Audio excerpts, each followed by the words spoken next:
Друзья мои, здравствуйте! С вами Дина и канал Коллекция рецептов. Сегодня предлагаю вам еще один простой и вкусный рецепт на зиму. Будем готовить маринованную свеклу. Этот рецепт универсальный. Из такой свеклы можно готовить борщи, свекольники, холодники, добавлять в салаты и винегреты, подавать в качестве закуски или овощного гарнира. Итак, приступим. Для начала приготовим маринад. В кастрюлю объемом 5-6 литров наливаем 2 литра воды, всыпаем 2 стакана сахара, вливаем стакан 9% уксуса, добавляем 2 столовые ложки соли и специи. Из специй я взяла перец душистый, перец черный горошком и гвоздику. Добавляем 5-6 лавровых листочков, все хорошо перемешиваем, устанавливаем кастрюлю на плиту и доводим маринад до кипения. Помимо уже добавленных специй вы можете по своему вкусу и желанию добавить в маринад чеснок, перец чили, кориандр, мускатный орех, кардамон или корицу.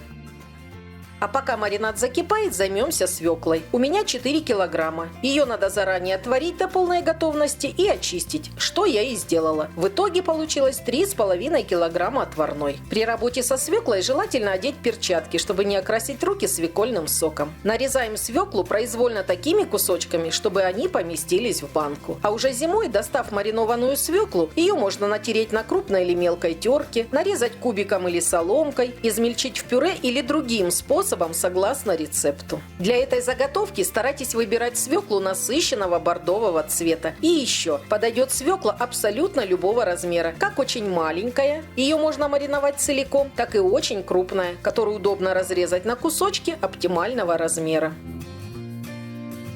А пока я занималась свеклой, маринад закипел. Отправляем нарезанную свеклу в кастрюлю с маринадом, доводим до кипения и кипятим на среднем огне 10 минут. Обратите внимание на объем кастрюли. Она должна вмещать и маринад, и свеклу. Учитывайте это при выборе посуды.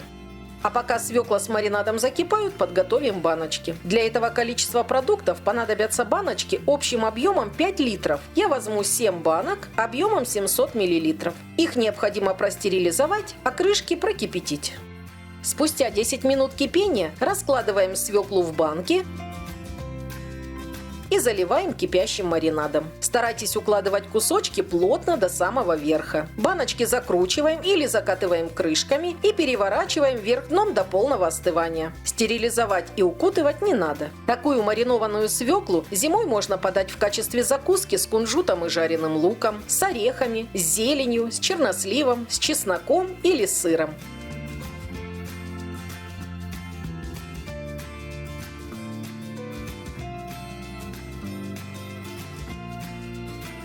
Итак, друзья, я показала вам рецепт вкусной маринованной свеклы. Приготовьте и попробуйте. Надеюсь, что вы оцените его по достоинству. Ведь салаты и закуски, приготовленные с маринованной свеклой, гораздо вкуснее, чем с отварной. Желаю всем вкусных заготовок и приятного аппетита. Друзья, не забывайте оценивать видео, если оно вам понравилось. Спасибо за лайки, репосты и ваши комментарии. Если вы впервые на канале Коллекция рецептов, подписывайтесь и нажимайте на колокольчик, чтобы получать оповещения о выходе новых видео. У меня на канале есть плейлист «Заготовки, консервация». Посмотрите, возможно, вы что-то пропустили. Все ссылки на экране и в описании. С вами была Дина. До новых встреч, до новых вкусных рецептов.